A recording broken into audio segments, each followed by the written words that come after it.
Welcome, everybody. Welcome to the September 9th, 2025 Community Reinvestment Agency Board meeting. I hope everybody's having a great day today, because hopefully we'll have another great 8 hours here. Our meetings are public, and you are welcome to join us in person on Zoom or by watching from the City Council's agenda page, YouTube, or SLC TV. We hope you continue to join us in whichever manner you feel most comfortable. As always, we're going to go through our comments section here. Before we begin our meetings with the comments of the board, I'd like to remind you that written comments may be submitted to the CRA office by mail to P.O. Box 145476, Salt Lake City, Utah 84114, or emailing us at council.comments@slc.gov, or calling our 24-hour line 801-535-7654. And before we start, I want to remind everyone about our rules of decorum, which are in place to ensure our meetings move along well and are to help everyone feel comfortable sharing their comments. A copy of our full rules of decorum are available. Just ask. If you would like to make a general comment today, we are accepting comments in person or online on Zoom. Scott Corpany from our staff will moderate our Zoom and will message you with any specific, with any questions about your registration. If you need to speak with our staff, please select Scott from the list of participants, or you can also raise your hand in Zoom to indicate that you need something from the host. Staff are handling many tasks, so please limit your message to technical issues and minimal informational updates. Taylor Hill on our staff will be calling those who wish to comment based on the order in which we receive the names. If you're on Zoom, please unmute your mic when Taylor calls your name. We will now open, and now we'll open up time to come a general comment period. Taylor, please start with our first comment.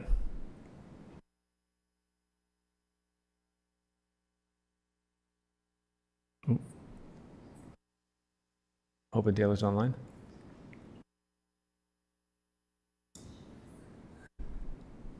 Yes, we have one commenter, and that will be Christina Robb, who's here in person. Oh, Christina? I guess you can just sit right here then. Yep. Right here. Go ahead. Take a seat, each one. Anyone? You're the tester, and just make sure that little green light's on. Can you hear me okay? Yeah. Great. I haven't seen you guys for a while. I haven't been around. Thank you for being here and for everything you do. ALPCO is the community council that I currently serve as chair. My name is Christina Robb, and I am here today to, one, thank Tawny, if she's in the audience, for calling me back, and to discuss a couple of issues that we're focused on involving the CRA. As you know, East Liberty Park Community Organization is a data-driven, evidence and solution-based organization in Salt Lake City. We have tried so hard to constantly remove ourselves from any politics that affect the quality of life or the sense of peace for the people who live in our neighborhood, but also in the neighborhoods in which we collaborate across the city, which is extensive.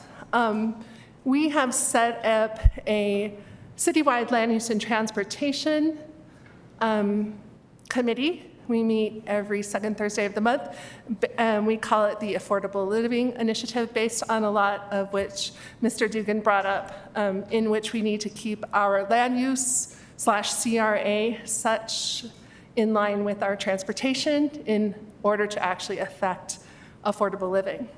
I'm here specifically today to let you know that we reach out to y'all and CRA a lot, and just with questions to help us do our work better, and rarely, if ever, hear back from anyone. So we can't really function with the city and in collaboration with the city if nobody helps us, especially with the data-driven mission that we have taken on. So we would like to see improvements in that area.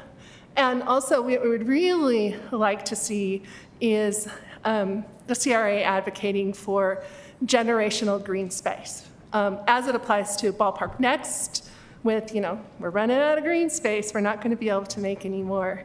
And if you need to look at places who do, thank you.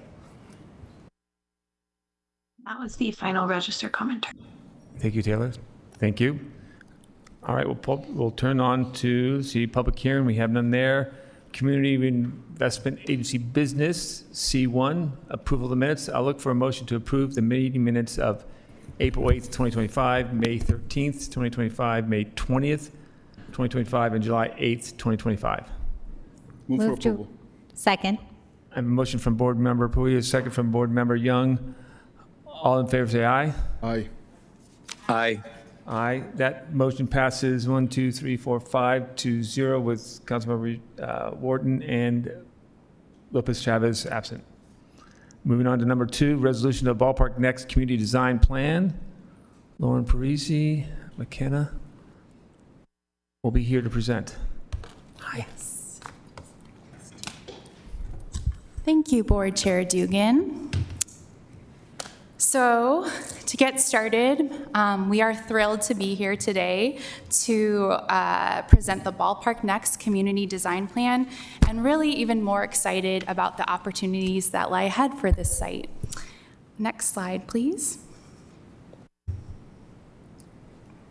So as you all may recall, this effort began with a robust community visioning process where residents and stakeholders came together to shape a collective vision statement for the site, which reads, the future ballpark site is an iconic, exciting destination for the neighborhood, city, and region.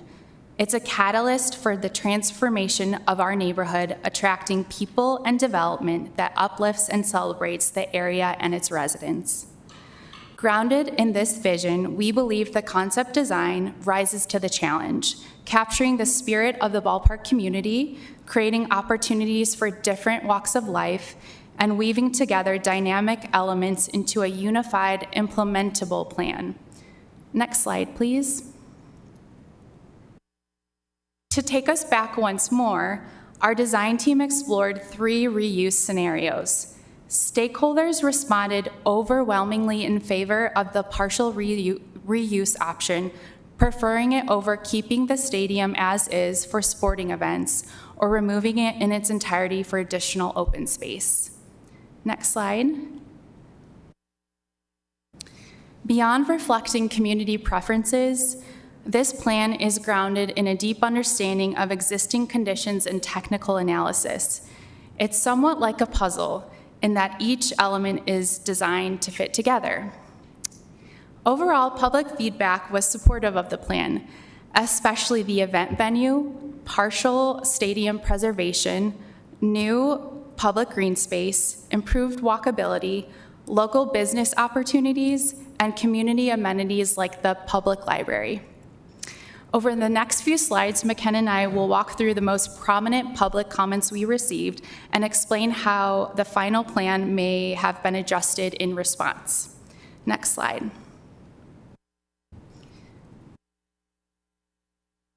So starting with green space, many comments were made that the proposal does not include sufficient green space. Next slide.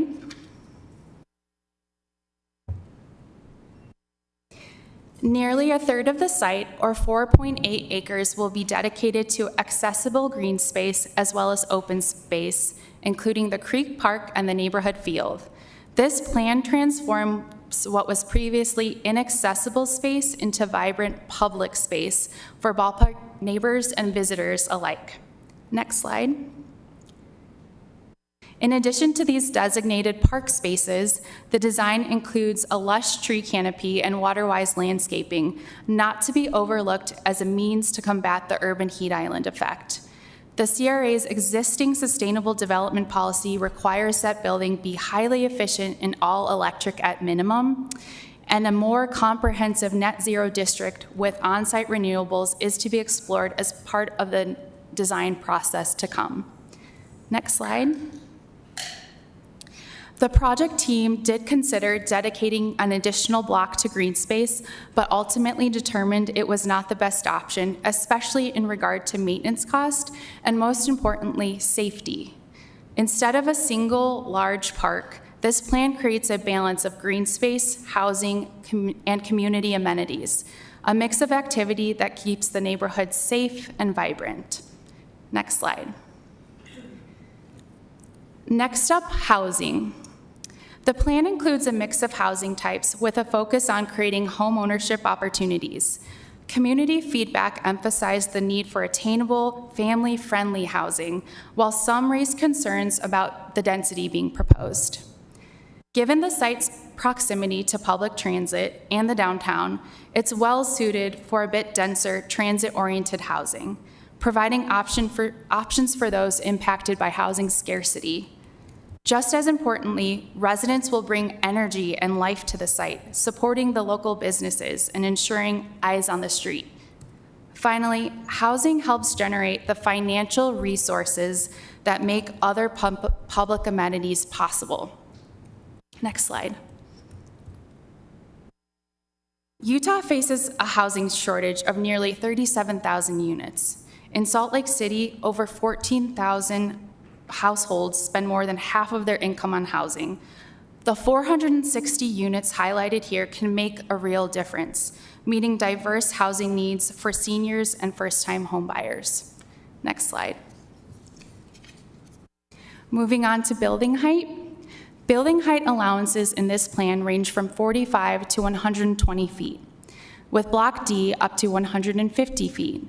We heard concerns about scale, but overall, the design is 2 to 3 stories taller than the surrounding areas, with step backs in place to maintain human scale and walkability as depicted in the image on the left. The hotel block was reduced from 200 feet in the original proposal to 150 feet for better compatibility. The Main Street garage height allowance remains at 85 feet to meet the site's parking needs, though some of its 370 stalls may be shifted to other blocks as the project gets built out, meaning the garage could ultimately be smaller than proposed. Relocating the garage could create traffic issues on nearby residential streets and is not a viable option. Next slide. Perkins and Will confirmed that the view of the Wasatch Mountains will remain visible from home plate as seen as in this image. From the bleachers, the parking garage will be seen, but it does not block the mountains in their entirety. Finally, it's important to note that these heights are guidelines, not requirements. Actual development may and most likely will vary. With that, I'll turn things over to McKenna to discuss a few additional comments. Thank you, Lauren. And can we go to the next slide, please? Perfect, thanks. So 1300 South, feedback that we received noted that the plan did not adequately address all forms of mobility along 1300 South, which bisects the ballpark site. And so to explore options, Kimberly Horn studied a potential lane reduction, which you can find in Appendix E. And the study concluded that reducing the lane is currently infeasible, with 1300 South being an arterial road and also with access to I-15. They concluded basically that a reduction right now would likely cause excessive queuing and spilling onto the intersections and possibly even the interstate, which we obviously would want to avoid. The study, however, also acknowledges that a lane reduction would offer benefits to the redevelopment. For example, reducing the street crossing distances, providing safer and more inviting environment for the people that are actually living there and using the amenities in the area. So in response, the plan, which already proposed wider sidewalks and landscape buffers, now adds a raised intersection at the 1300 South and Richard Street. And then as redevelopment advances, incremental changes will continue to balance auto efficiency with safer, higher quality travel for all modes. And if you can go to the next slide, please. The vignette of the Creek Park does a great job of showing the future vision of 1300 South and how it will evolve as development occurs and more activation takes place on a daily basis. Next slide, please. So this is on community space. Several public comments that we heard noted disappointment that they did not see like a dedicated recreation center in the plan. A recreation facility has consistently been a popular idea, and so we do continue to keep it in mind as we move forward. For example, if the opportunity arises to partner with the county or other organizations, Part of Block C or D could be considered for a future rec center, or if there comes an opportunity to layer uses with different buildings is an option, we would definitely take that into consideration as well. Also noted by community was lack of community gathering space, and just to kind of reiterate that the plan takes a broader view of gathering spaces, but we definitely had this in mind. For example, the new library, it currently has a larger footprint than most. So it doesn't have to be just a place for books, but it could be a vibrant community hub. The fire department has also noted that most new fire stations now include public meetings rooms available to the neighborhood. We also find that future public access to the stadium seating, that could be used as public gathering space in nice weather, at least. And then beyond those new spaces, I just wanted to highlight that the Urban Indian Center continues to provide an outstanding venue, hosting countless community events and serving as a really great asset to the neighborhood currently. Okay, and next slide, please. To focus on the baseball's legacy in the area. So the design plan honors the site's history in several ways, most notably partially preserving the stadium. The plan also calls to preserve home plate and also installing educational art and placards. And also additionally to that, the plan suggests preserving and repurposing the etched glass installation on the stadium towers. And of course, as we get more details and as development continues, we will also continue to explore opportunities to display the site's rich history. Next slide, please. So the phase 1 development and action, you may remember seeing some of this, but I think most importantly, to kick off the plan's development, we intend on releasing RFQs for the northwest corner of the parking lot. We're going to be doing this while simultaneously activating the ballpark and working out the details of the stadio demo and rehab. And really, actually, that sort of concludes the information we gathered for the presentation. But before Lauren moves on to the next steps that we are anticipating, I did want to include a brief note on the current activation of the stadium. Once the University of Utah moved out of the stadium, Cornerstone took over activation with the CRA, and so far has thrown several events at the ballpark and is working with local community groups on a few more events before the year ends. So I'd just like to take a moment to introduce Cornerstone and Craig Taylor here. They've been an outstanding partner so far, and they've been hosting events and supporting events at the ballpark. They've built strong relationships and clear communication channels with our facilities team and our staff. They've impressively taken on the initiative to repair a few items in the stadium on their own, and we've really enjoyed working with them and look forward to collaborating on more community activation in the future. And I think we can go to the next slide, please. Yeah, go ahead. Yeah, I can cue it up for a discussion just to touch on next steps and why we're here today. The CRA board may consider endorsing the final plan. Staff, we will continue to work through property entitlements, including requesting a rezone. And this is all in preparation to release the first RFQ that McKenna just mentioned to really move this vision forward. Thank you. Okay, thanks. Thank you very much, Lauren, McKenna. Any questions from the board? Former Petro. Can I go back to your clarifying no vehicular access from 13 South? What it looks like, from what I saw, and I'm not contending that I've interpreted it correctly at all. It looks like we're going to be pushing traffic into more residential areas. And I can imagine that being highly undesirable for the people who live there, and it's very much in keeping with complaints we hear about more fermented plans throughout the city already. So can you just clarify a little bit? Are we in fact not allowing, it's just not access into the thing? They can still turn left onto Main Street? Is that, or turn right onto Main Street, or?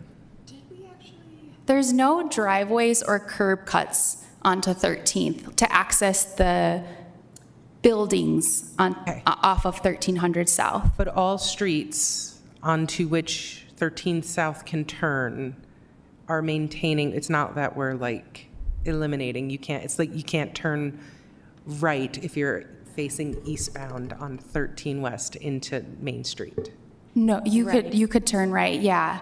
And so people attending events will be able to get on and off of 13th South to get in and out, and we will not be forcing them into more residential areas. No. Okay. And perhaps the graphic is misleading because it's highlighting the interior streets, but those interior streets are kind of meant more for pedestrians and multimodal forms of transportation, and then pushing automobiles to the outskirts. Okay, on bigger streets where Yeah. kids aren't playing. Yes, yeah, Thank you. sure. Board Member Pui. Yeah, quick question. I see that the explanation, so maybe answers to the community on the plan. When you talk about open space and the community is talking about green space, your slide and the previous slides and the previous presentations talk about open/green space, and what the community is talking about is green space specifically. Can you illustrate the amount of acreage for each of those? Yes, so looking at the neighborhood field, the green promenade around the field, and then the Creek Park alone, that's 3.4 acres or about 150,000 square feet of green space. Yeah, and this is a space that is accessible to the community that currently, right now, with the ballpark, most of the green space is not accessible to the community. So this is in so many ways a gain of open space for the area. So the second question I have relates to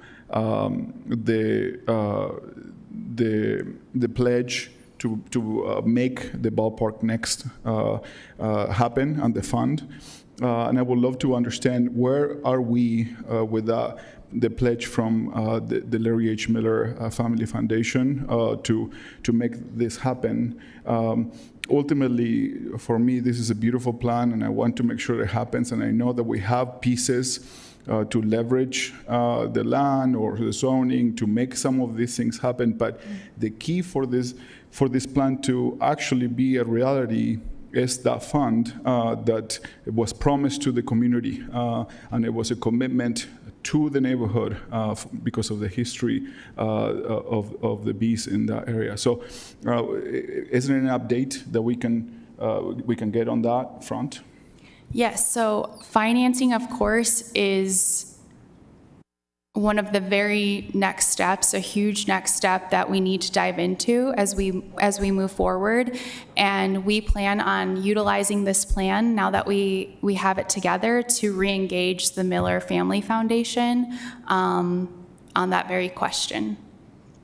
Thank you. Obviously, this is a big deal for the history of the neighborhood, for the history of the bees, for the history of the Smiths Ballpark. So thank you. Thanks. Thank you. And Board Member Mono. Yeah, thank you.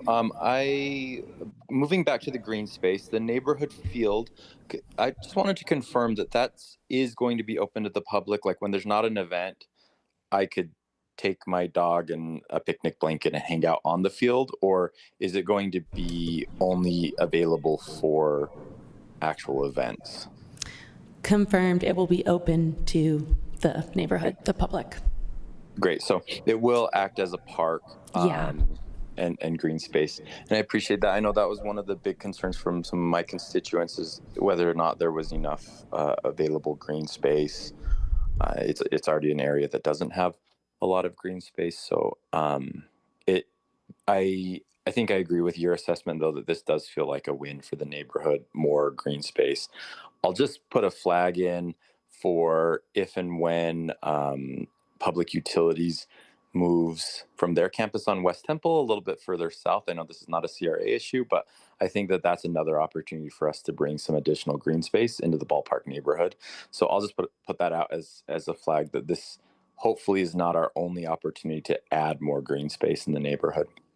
So I appreciate that. I really like how the plan has utilized shared parking garages so that we're not not every building needs its own curb cut and driveway and parking structure, and I think that this will be a fantastic place.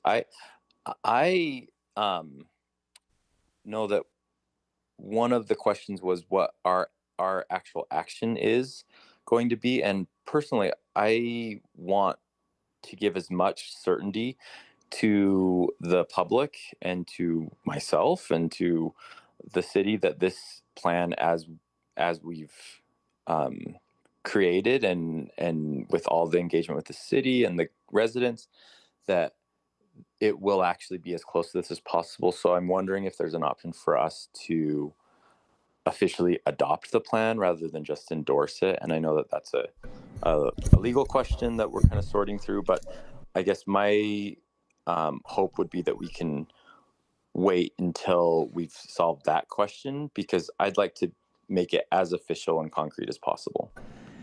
Thanks, Board Member Mono, and I'll just chime in because our staff has been working with the City Attorney's Office and CRA staff to figure out the appropriate language to use in a resolution going forward. We've approached these plans, I'll just admit, in several different ways in years past, and what we're trying to do as both staff to the board and staff to the City Council is have kind of a standard operating procedure for all of the plans going forward. And so we just want to make sure we're in alignment with the Attorney's Office and CRA staff. So we just need a little more time to do that coordinating. So appreciate your patience as we work through that. It's a technicality, but kind of an important one as we kind of go forward. So Thanks for the question. Thanks for the response on that one. I have one final question.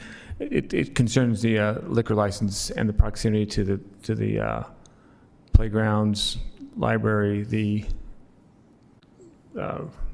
religious institutions, all the other places. And do we have a map of where they're going to be and how that maps out? Because people are concerned that some areas, they say there's going to be a playground here, and then there's like, okay, it could be a restaurant here, and they really want to make sure that we're ensuring that we have both of them in the right place and we're not.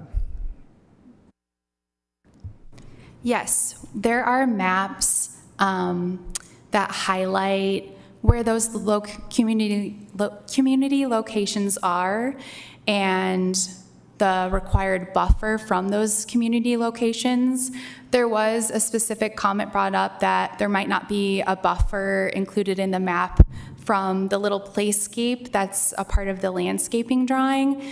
And we decided to include the playscape in the plan anyhow, just kind of as a placeholder to note that we want children's playscapes in this area, and whether it's on the south side or the north side is kind of to be determined. And we know that we want to be able to enjoy a beverage on the neighborhood fields in the entertainment venue, so that will be a priority. And we're highly cognizant of the liquor laws and regulations, and have met with our attorney team to kind of talk about different exceptions for hotels and things of that nature. So we're highly cognizant of those rules, and as we flesh out development moving forward, we'll be really careful to make sure we can implement this vision with these regulations in place. Yeah, I think part of the concern is that we don't want to discount or remove the play area for a restaurant or for a bar. And I think that's okay. All right, that's one. Thank you very much. Thank you for taking care of that. Councilmember or Board Member Pui. Yeah, just a quick, question, or maybe more of a note on where I stand on the endorsement or, endorsement position here. The endorsement may allow the CRA to have more flexibility on the plan. To me, I think the amount of public engagement, the amount of work that the community put and you guys have put together to put this plan together means that we need to go head on with it. And it doesn't mean that things don't change. Things do change even when we adopt plans. But there is a process to adopt those, but I don't want to build a backdoor to this plan that, when adopting it. To me, it feels like adopting it halfway through it, just like tiptoeing around adopting it. So the only way I see myself supporting it is in the full support of the plan, and it is the vision that we have set up together with the community, and we are on it. We're going to do our best to make it happen. Certainly, we cannot control all pieces of the equation, but we're going to try our best to make this dream come through. So that's where my position is regarding that semantic that is very important to me, at least. Thank you. All right. Thank you very much for the brief. Cornerstone, thank you very much for joining us here today. Look forward to the work. Moving on to item number 3, a resolution for the Disaster Relief Loan Program. Kate from the City Council staff's here, Danny and Jennifer.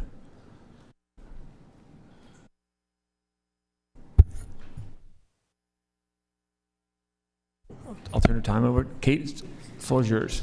Great, thank you. So as part of the response to the August fire on Main Street, the city departments have proposed several different opportunities for the council and CRA board to consider for how to support and potentially help the businesses get back on their feet, fix these structures, and protect the pedestrians in the area, as well as providing rental support to the employees that were working in those businesses. As part of that, there's a proposed rental. There's several different programs you've heard about and you'll be considering tonight in your formal meeting also. Department of Economic Development has $600,000 going towards business support that is proposed. There's $80,000 going towards that public right-of-way safety, and then $100,000 for that rental assistance.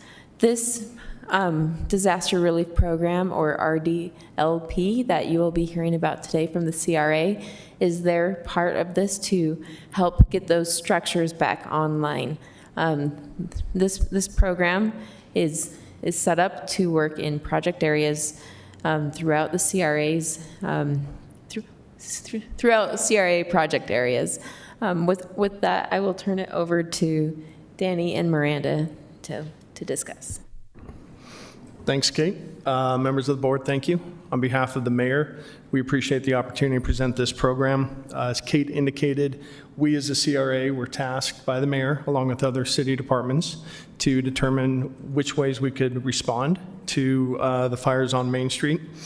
As we did that as part of the CRA, we took that within what we historically have our role as, is improving the real estate, the buildings, the structures. And we took that based off what is the commercial development loan program that you as a board approved several months ago. And what we did from there is essentially try to establish what is an expedited process for that on the benefit of the property owners, as well as establish it with slightly different terms and guidelines that could be more favorable, because we knew we were coming in response to an emergency and a disaster, but also at the same time wanting to make sure we had the structure and security in place. So that was our starting point.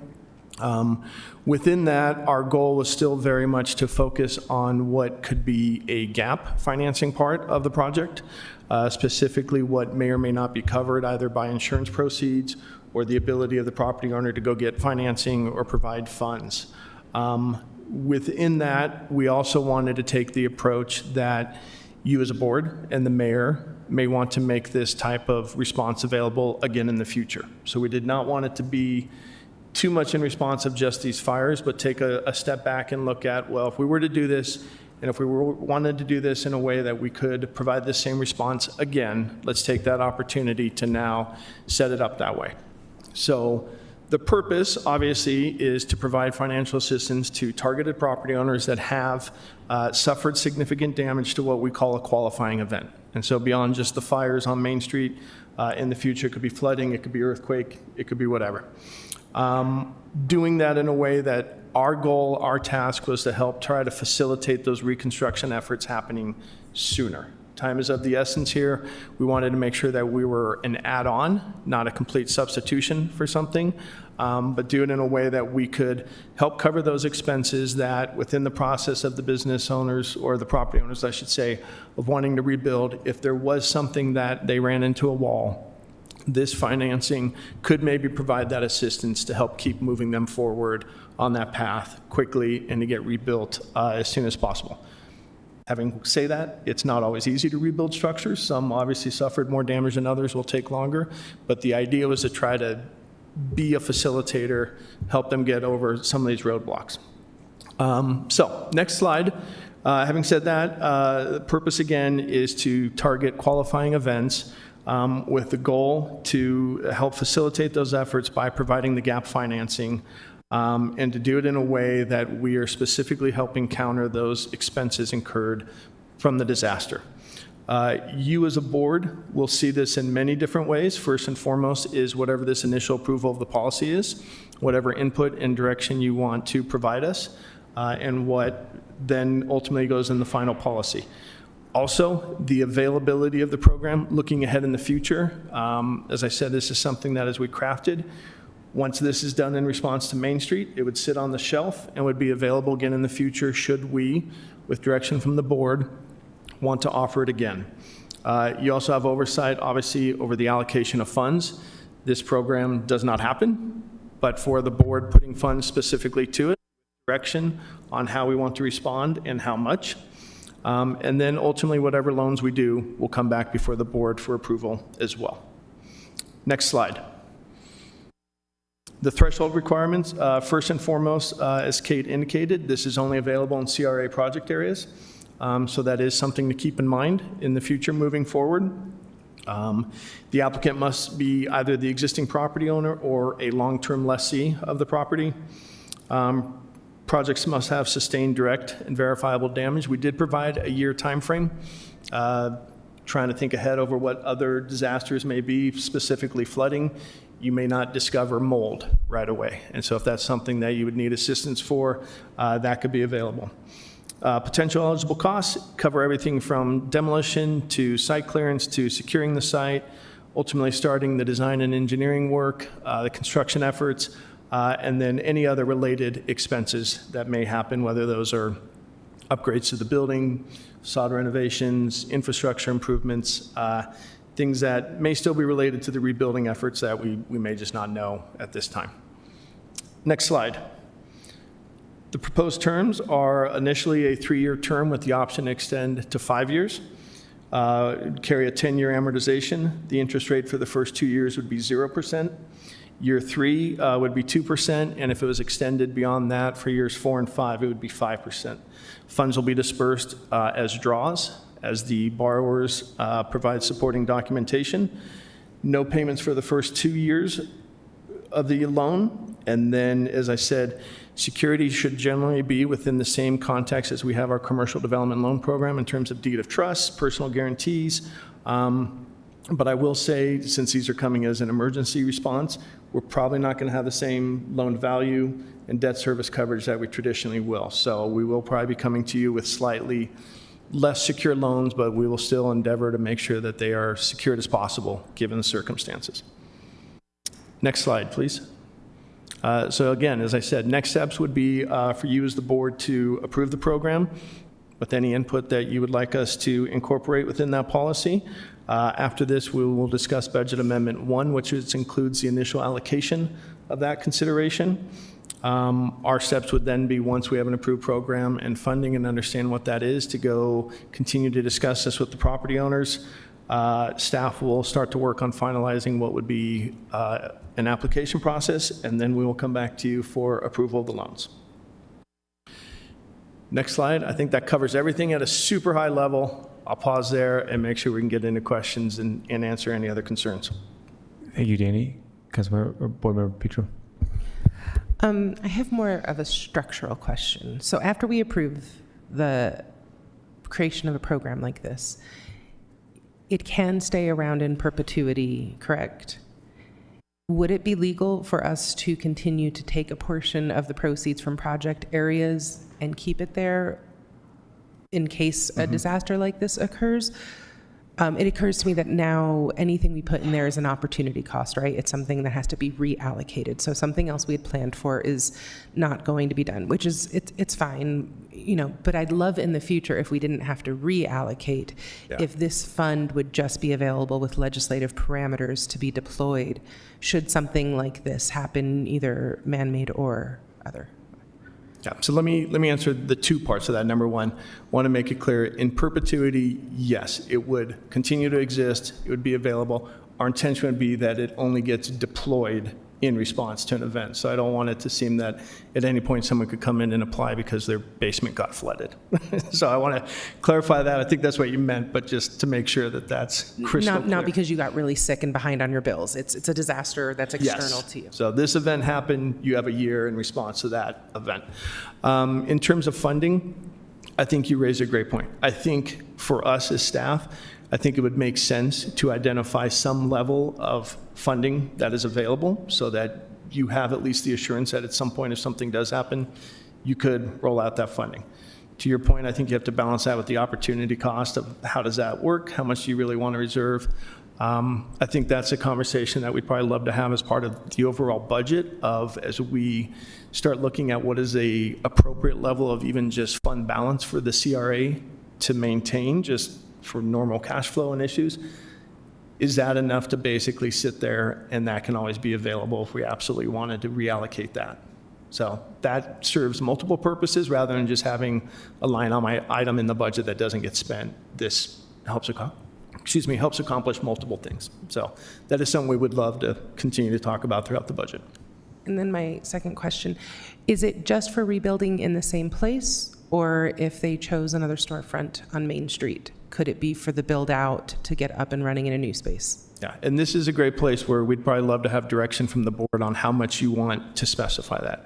Our intention is obviously to rebuild the structure that was there and then make it available, preferably to the previous business, but our priority mostly is just to get the property rebuilt so it's not a nuisance or an eyesore and it's available to have a tenant.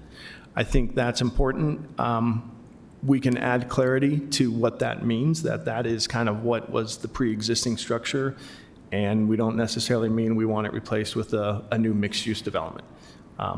If that's the case and the property owner wants to do that, then we would probably then just refer them to the normal CDLP process and get financing that way, because that's not necessarily building in response to getting back up and going. That is building a new development plan that probably could warrant more traditional financing. And I just had one clarification to add on that. The fact that these funds are coming from project area funds further limits where they can be spent. So is it correct, am I remembering wrong, that the west side of Main Street, at least on this block, is not in the project area? Correct. The east side is. So that provides another kind of layer of complication if a business chose to locate on a storefront that was outside a project It's one area. that we could provide. For me, the larger thing is I don't want to do charity in perpetuity and insert uncertainty into people's lives at a particularly uncertain time economically nationwide. So for me, the priority is to allow these businesses the opportunity to reopen and to start offering economic independence to the people who work for them again. So if they chose another spot on Main Street, I'd be like, go build it out. But I understand like it needing to qualify for the CRA area and everything. But for me, that's in a disaster like this, I could see if the big one comes and we want to, I mean, we are not going to be able to touch the Won't big have one. enough But money. let's pretend like for a second there was an earthquake just big enough where we could help, but not big enough. Yeah. And like, you know, if we did something like that, you know, I understand like the rebuild would need to be so massive. This was such a contained thing. So I don't know that it's like a policy that I can speak to at this point, but like, I don't love the idea of forcing rebuilds in one area as a blanket. Yeah. Or in one location, sorry, in an area, fine, one location. Yeah, I think that'd be a different discussion, because I think the loan is for that specific building that had the damage, not to rebuild somewhere else, because that's a different investment from the area that we were damaged, and we want to bring that area back to where it was originally. So to give them $1 million and then allow them to build 2 blocks away is not really doing us any favor for the area that's actually been damaged from that. That's giving them the opportunity to reinvent themselves somewhere else from where they were originally. So that, I would think we'd have to have a conversation. I think in the case of Main Street, it is. We're having trouble activating any of it, and these were predictable activations. So I would contend in this one case it is, but that's why I also say I don't think it could be a policy that you would want to make everywhere. Yeah, I think we'd have more discussion on that. I'm going to turn the time over to council member or board member Mono. Yeah, thanks. It pertains. I have a comment that pertains to this conversation you were just having, which is my understanding is that the CRA loan that we're discussing right now is specific to the property itself, not the businesses, and that the assistance to the businesses is the things that we're discussing on the council side. Am I understanding that correctly? Yes. Yeah, that's how we understand it. Yes. So I think we'll have, so for this loan, we're saying we're giving you the special disaster relief, lower interest rates, a little more flexible. We're not requiring the same loan to value, et cetera. Because we want the buildings to be rebuilt in more or less the same way that they existed before. So is that an official requirement of the loan, or like at what point do we say, because it's a new building, they're probably going to have to make some ADA changes and some things will be different. Certainly they're going to have to meet current building codes, so they can't just build it the exact same way that it was. But at what point do we say, well, now this is just too different and use the other financing tools that already exist to you? Yeah, I think that is, I mean, our intention is to have that be an official requirement. I think if the board feels strongly about that, then I think that's something that we could express even more clearly within the policy. And to your comment, Director Mono, I think the level at which we feel it no longer meets that intent would ultimately be determined by staff as far as working with the property owner on what are the building requirements to meet, what level can they do it, and or what are the reasons why they're saying they can't build it 100% the same. I think that's where our underwriting and analysis would come in. That would come to you as a board with the recommendation for the loan, so they would have to speak to that, and we would have to explain what are the reasons why they can or cannot do that. But again, if that is a strong opinion by the board, then we could look to see if there's some language we could draft within the policy that represents a percentage, some clarifying language, however the board would want to be comfortable on that. But to answer your question, Chairperson Mon, that is the intention, notwithstanding things that may just have to happen because of zoning and building changes. Thanks. And a follow-up question to that is the timing of it. So I think it's arguable whether building the exact same buildings in the same place is the best thing, and I think that'll be different for every situation, every disaster that happens. It may be that doing a higher density mixed use project actually is a better thing for the city. In this case, if we just agree that rebuilding the same way is what we desire in this case, I think an additional benefit to that is that it's a little bit faster than going through every single development scenario. And I think in this case, the public goal, at least in my brain, that we're trying to accomplish is reactivation of that block as quickly as possible. So I think just thinking through development and design, rebuilding those same buildings more or less the same way actually will probably be the quickest thing to do. So I think that the benefit is time. You said that there's a 1-year requirement. What does that mean? Like they had just apply within a year, or they actually have to break ground within a year? What are we putting in terms of like how quickly they rebuild? The year time frame is a year within the qualifying event that they could apply for funding, and there's nothing magical about that as much as we just felt that that was an adequate time for the property owners to maybe either assess the damage, or let's say they were able to reoccupy and then didn't find foundational or structural damage for 6 months, that they could then come back and say, oh yes, this is due to the earthquake that we didn't know, can we still apply? So that was the intention behind it.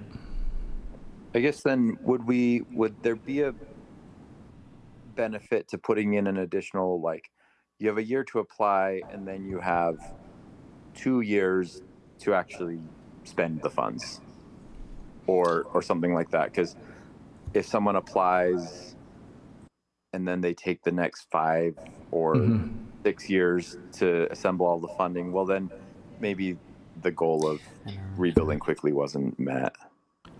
Yeah, we do state that time is of the essence. We can certainly add clarifying language to that of when they have to start rebuilding.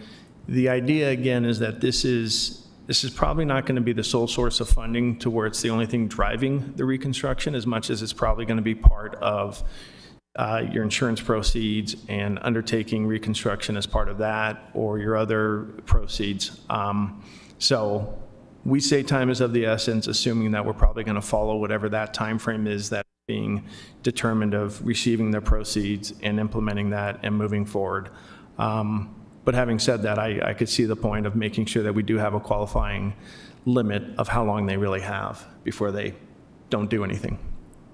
Well, and I think I guess I could go either way, because if it's stated very clearly in the purpose of the program that it's to rebuild quickly, and all the loans are ultimately coming back to the board for approval, I guess we could decide on a case-by-case basis whether they're actually going to be rebuilding quickly or not.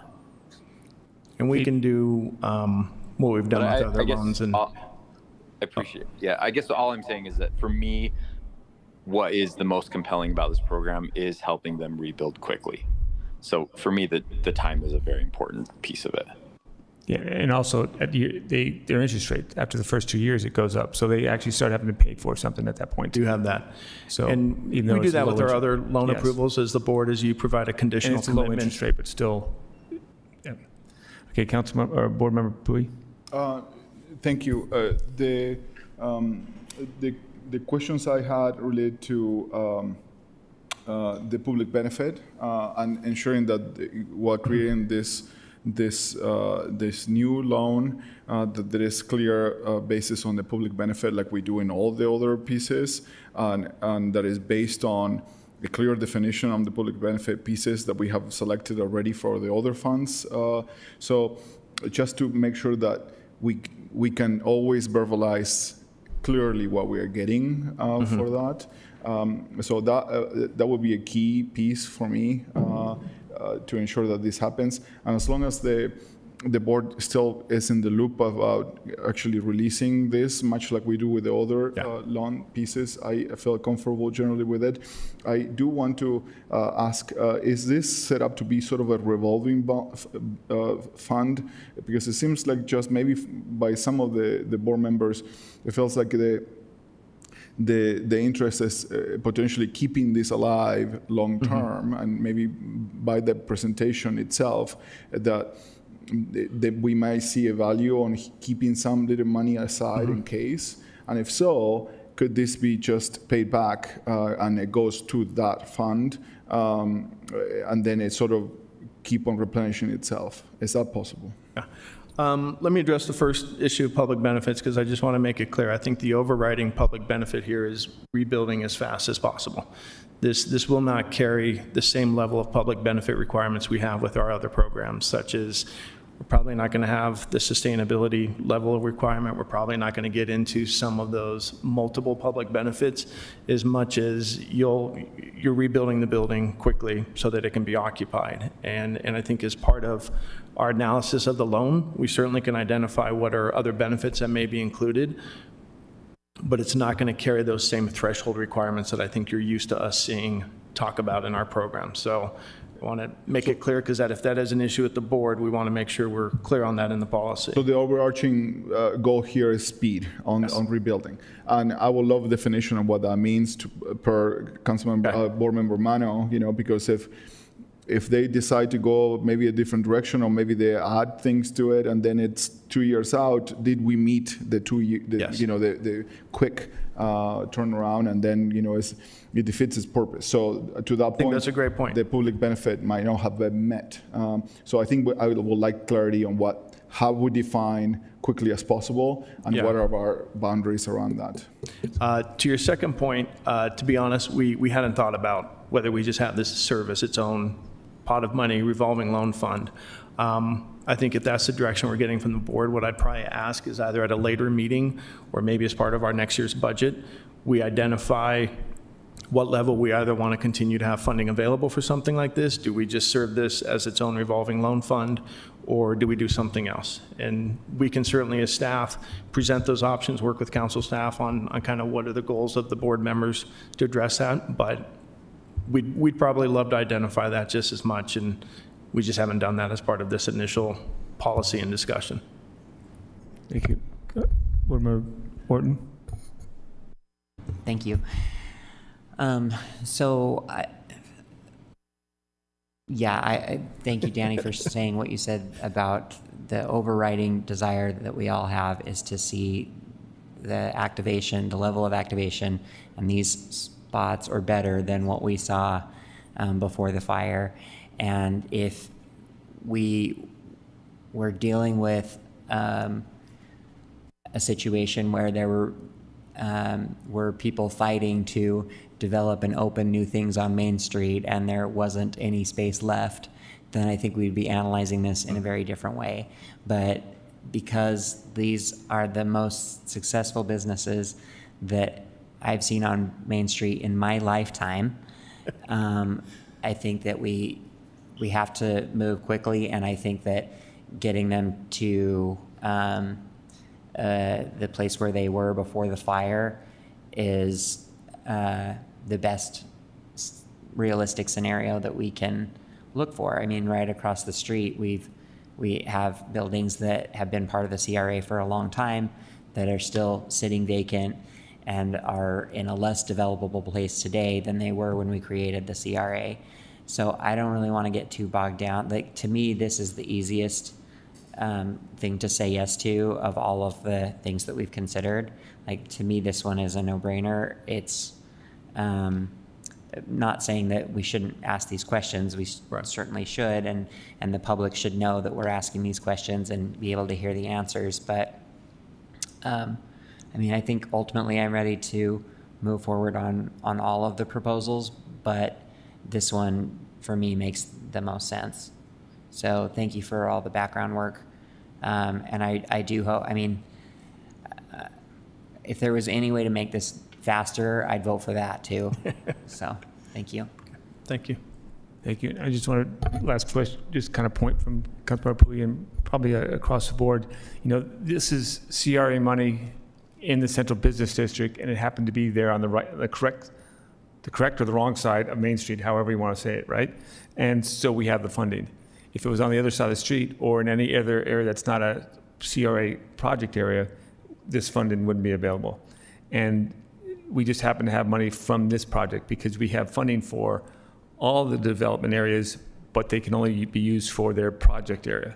So policy-wise question would be more, do you have a disaster relief fund? I mean, and then what would that be? So that, I think it's a future discussion on how we do this in a budget-wise, because it's going to be, that's something you have to wrestle with otherwise. So, but we're lucky to have this at this time in this place. But it doesn't mean we're going to have that same luck anywhere else. To go along with that, I'm with you. Like, I want this out as quickly as possible. So whatever is customized to this situation to get it up and running in favor of. But if we're going to make it long-term, I was looking at Chris and I were just talking about the lessee versus the building owner. And I've never run like a restaurant. So I was asking, you know, like, what would the lessee actually be out versus what would a building owner be out? And so I think if we want to make it more permanent, I would like to know a little bit more about how these things typically run to make sure we're targeting the right people with this. If the lessee is the one who's going to have to do all of the rebuilding no matter where they go, you know, maybe that's who we're more interested in targeting with certain things than others. So I'm with you. Like, whatever we need to do right now for this instance, I'm in favor of, but I'd like a longer policy discussion when we do something structurally long-term. And I'm in favor of the long-term, just with more policy discussion. Okay, thank you. Thank you very much, Danny. Appreciate that. Kate? Thank you. Having no further questions, we're moving on to, what are we moving on to? Oh, it's number 4. CRA Budget Amendment number 1 for fiscal year 25-26. Just a You guys small want to, Danny, No, so we'll turn over to Kate first. Yes, I've been told that Kate's going to set this up, and Kate's then gonna set the we've stage. given her the green light to throw it back at us at any Exactly, time. exactly. Well, I'm going to be very brief. That's right. So, what we're looking at today is a budget amendment number 1 for the year. You will be setting up a public hearing for October 14th for potential action to occur then. And in addition to that potential action on the budget amendment, you will also have the opportunity to consider approval of the disaster relief loan program at that time. This budget amendment has gone through a couple different iterations to get us where we are due to the disaster that occurred. And I'm going to turn it over to Danny and Miranda from there. Thanks, Kay. Didn't mean to put you on the spot entirely there, but maybe just a little bit. Thank you again, members of the board. Talking about Budget Amendment 1, let me take a step back and just remind the board that the CRA has had commercial loan program for years. That's been either our revolving loan fund or our adaptive reuse program. You as a board recently updated and approved that back in March, I believe, into what is now the Commercial Development Loan Program. Over the past several budget years and approvals, you as a board have been putting money towards those commercial loan programs in anticipation of us updating that program and then starting to go out and market it within our project areas. The reason I say that is because this budget amendment was meant to primarily come to you as far as just reallocating those funds into the Commercial Development Loan Program. We are fortunate, as I think you said, Vice Chair Dugan, that we are in a position where, as part of having those funds available, we are able to allocate some of those for the disaster relief loan program that we just discussed. However, the point of this budget amendment was primarily just to open up those funds so we could start using them within the loan program you approved. And so this budget amendment now covers both of those items in terms of allocating those funds. We currently have money in allocations that are called the Commercial Revolving Loan Fund, that are called the Commercial Assistance Reserves, which was just a way that we identified funds that we didn't have a plan to spend yet, just so you know. And then also our adaptive reuse. These funds are now being consolidated into the Commercial Development Loan Program, the Disaster Relief Loan Program, with some funds remaining within the commercial assistance reserves. We haven't spent all of those reserves. Some of that's just going to set aside to have available, and that would come back to you for the board. The reason I say that is because I go through these slides, you're going to see all those terms, and you're going to be like, what are we talking about? Why do we have 3 different names for things? That's why we have it. It's the span of what we used to have, what we have put money towards over the past few years without knowing that we were ultimately going to have the CDLP and the DRLP. So that's why you have a lot of different terms. So having said that, we're going to go through these slides pretty quickly because the end result, I think, is pretty self-explanatory, but we at least want to show you as a board how we got there. So if we could change slides, please. This slide is real simple to just answer the question of where are we getting the $5 million for the DRLP. And it is receiving funds from what is currently the revolving loan program, both within the CBD fund as well as our revolving loan fund. I'll take the moment to remind the board it's very important that commercial funds can only be spent in our project areas. So when we receive the tax increment, we can allocate it towards a commercial use such as the loan program.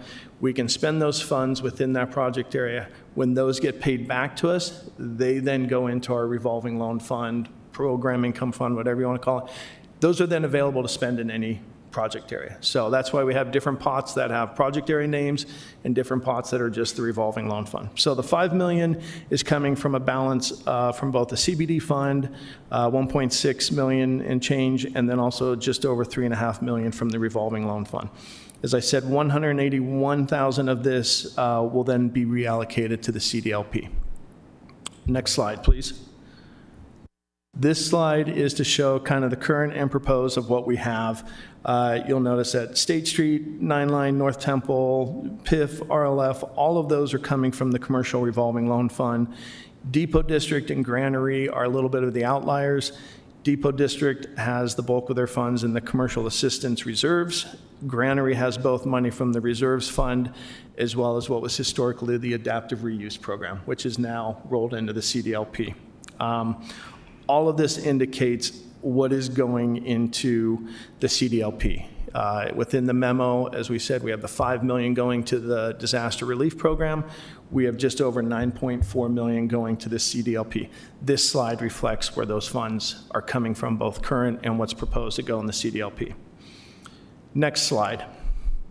Now, if anyone really wants to geek out, then we can dive into this slide and have a 30-minute discussion on this. But simply put, this is just a visualization of everything that existed prior to fiscal year 2026. What are all of those appropriations and how that is going to go from where they're at in the assistance reserves and the adaptive reuse, and then ultimately what will be available within the CDLP. This is not the actual outcome of this budget amendment. This is one piece of it, just if you had a question of what do we currently have. So happy to dive into this, but the next slide tells you everything you want to know. So if we can go to that slide. The outcome from this budget amendment is 3 allocations at the end of the day. The top is the disaster relief loan program of $5 million, showing where that's coming from between the CBD and the commercial programs. The next is what I said, which will just remain in the reserves. Again, that is just money that we didn't put to these 2 uses yet, just so we had a little bit left over in case something comes up. This would come back to you as a board for reallocation. And then the final chunk is that $9.425 million that will now be available for the CDLP across the different project areas, either within their own specific project area account or across the revolving loan fund. So, purpose of Budget Amendment 1 as proposed is to essentially reallocate all of our existing reserves, loan allocations that we have to utilize both under the CDLP to the tune of $9.4 million and then also the disaster relief at $5 million. The rest of the slides, I think, after this are just more for an appendix. If you really want to get into questions or have questions on how we do our programs and our allocations or all of our different funds. But that wraps up kind of the meat of what we're doing in Budget Amendment 1. Happy to answer questions. Or Miranda can tell me anything I got wrong, because that's why she's here.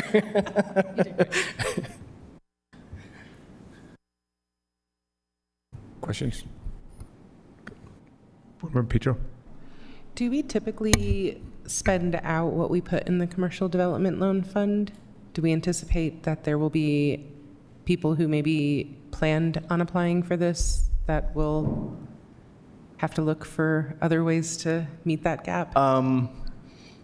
We don't necessarily have a waiting list or people who have planned to use it to where I can say that anyone will now not have access to funds. The $9.4 million is obviously still a pretty good chunk of change. I think the biggest thing that we lose as an agency and you as a board need to take into account is that $5 million, over 3.5 of that was essentially available across all project areas. And you are now targeting that just in CBD. And I don't think that comes with an opportunity cost of we won't still have money to spend, but that shrinks that pot quite a bit. Okay. So I say that just for awareness because I think it's important to know what we're pulling from to what we're spending it on. Now, once we receive those funds back, again, they'll be available to other project areas. So it's more of a timing of when you don't have it available versus it's not a never ever again. Thank you. Yeah, so good question. So when those get paid back, they go back into the revolving fund account? As of right now, they would go until back. we have that discussion of at what level do we want to identify funds in the future. They would and go I think back. for us as staff, we'd probably want to come back and make recommendations to you that maybe address the goals and the concerns without tying money up for any longer than we need to. Right. And that $9 million is in the revolving loan fund area, and it can go into disaster. It can go, because it's revolving, it can go in any CRA project area. Yes. It still has to be a CRA project area. Yes. Board Member Young. Just in a quick follow-up, Danny, to your statement. So when you say kind of come back, I would imagine that timing is related to when we expect to close the windows, related to available application and or, foregoing any other like immediate disaster scenarios. Is that accurate? It's more when the borrowers pay back the funds. Got it. Okay. So, Thank you. Yeah. Just like obviously there is no unlimited amount of funds, right? So we're shifting pieces of funding from other programs, from other areas. I do want to know, and I'm not sure that there is a very easy answer for you right now, but what are we not going to get in other areas from this? Because we do, at times it feels like we have a lot of irons in the fire and a lot of plans and visions, and we have little money to accomplish them, and it's tough, and I don't envy your job, but then, you know, something like this happens and we found a bunch of money, which is, you know, I generally this, I think it is, out of all of the different options presented, seems like the most appropriate one. But I still want to make sure that in my mind I keep that to say, okay, from this other thing, we might need to find some other funds, or I need to acknowledge that it may not be fully funded, or that I need to put that in perspective in the future. So is there any way to like help us and maybe in general the public to make sure that the expectations are met or are matching? Yeah, I think that's the question. When we set up the DRLP, I mean, there was nothing magical about the $1 million other than we just were trying to figure out what could be the high end of a gap that a business or a property owner may have to make sure they rebuild. And we put it at $5 million, assuming that there's 4 properties, and at the time we crafted this program, there may have been other properties that incurred damage. So that was the extent of, you know, the process for identifying that $5 million. To your question, what we miss out is the ability of spending, you know, $3.5 million of that, which is in accounts right now that can be spent across all project areas. And into that, in your point, that is now funding that we don't have available at that high level to go and spend in project areas. And so we don't know what the demand for the CDLP is going to be the minute we release it.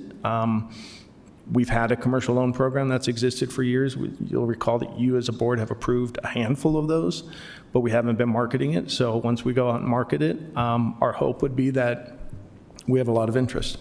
But the trade-off is what is now being targeted just on Main Street, just within project area, versus what is in, you know, the memo of what that's coming from and how it's available to spend elsewhere. Thank you very much, Danny. You can stay seated there because next number, we're on number 5, which is a report announcement of the executive director. Okay. Thank you, Rachel. Danny?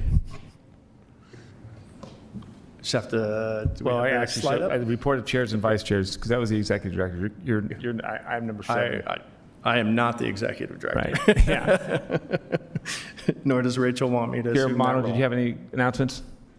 No, I do not. Thank you. All right. I do not either. Now, it's back to you, Danny. Okay, and I think Reports we and have a announcements few to the CRA slides. staff. If we can pull those up. Perfect. Thank you. Okay, next slide, please. First, some good news. I don't know if you've heard. I think you assume you've heard.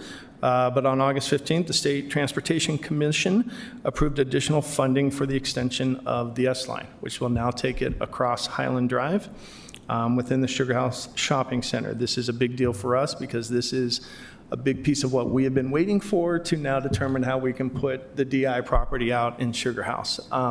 We still have a lot of work to do as staff continues to work now with UTA and the Transportation Division on what that starts to look like for demo. There's a significant amount of utility work and site work, but now we at least have the certainty that what we were working towards so we can move forward on that and start working towards the disposition of that property. Next slide, please. Quick update on Japantown. The work we were doing for the 40% design documents is anticipated to finish around the end of September. You recall as a board, this is intended to provide a cost estimate of what is that design. We continue to work with the community leaders and stakeholders to understand what that looks like and to provide that final update. This will conclude the CRA involvement in terms of what we have budgeted for this work for Japantown right now. You recall that the intention was just to get that cost estimate so that we could start understanding what budgeting could look like for the plan. That plan obviously continues to be a work in progress as development now happens around it, but this gets us to that point where we determine what those next steps are to move forward. Also, staff continues to work with the Arts Council and the community to identify what temporary public art may look like, at least to get something on the site and celebrate and show progress on that. So we're still gathering input for that, working on that. Next slide, please. And then the property formerly known as the Whipple property, which we need to stop getting away from like the private name. So we're calling it the agency's Folsom Corridor property at 51 South and 10th West. Until September 15th, we are continuing to receive any applications for interested parties who are looking to lease both the Whipple building and the property on the corner. So if anyone has any questions or interests, please feel free to send them our way. We can put them in touch with our broker. I think that's it. Last thing I'd want to say, Mr. Vice Chair, I just want to thank our staff, obviously council staff and finance for the work on the budget amendment. I think Kate alluded to the fact that that was probably the third version of that you ultimately saw, and all of those were done much faster than what Mary Beth would ever want to agree to doing again. So I want to thank her staff and our staff who put that together really quick. So if you have any questions, happy to answer them. Otherwise, thank you very much. Thank you very much, Danny. Any other questions, further questions for Danny? All right, appreciate that very much. Thank you. Written briefings. We do have one written briefing on the semi-annual status report of the CRA commercial loan program or portfolio. And we also have an email from Kate also with some information on that same written briefing. Item E, consent. We have one consent item, and it's to set the date, the resolution of the CRA budget amendment number 1 for fiscal year 2025 to 26. And that's going to be, we're going to set the date for October 14th, Tuesday, October 14th at 2 p.m. to accept public comments and consider adoption. So I look for a motion to approve the consent agenda. Move for approval. Second. I have a motion from Board Member Young, a second from Board Member Petro. All in favor? Aye. Aye. Aye. Aye. All right, that motion passes 6-0 with Board Member Lopez Chavez absent. We have no closed session, and we are adjourned. Mr. Chair, when do you want to start up? Yeah, let's do 3:45. All right, 3:45.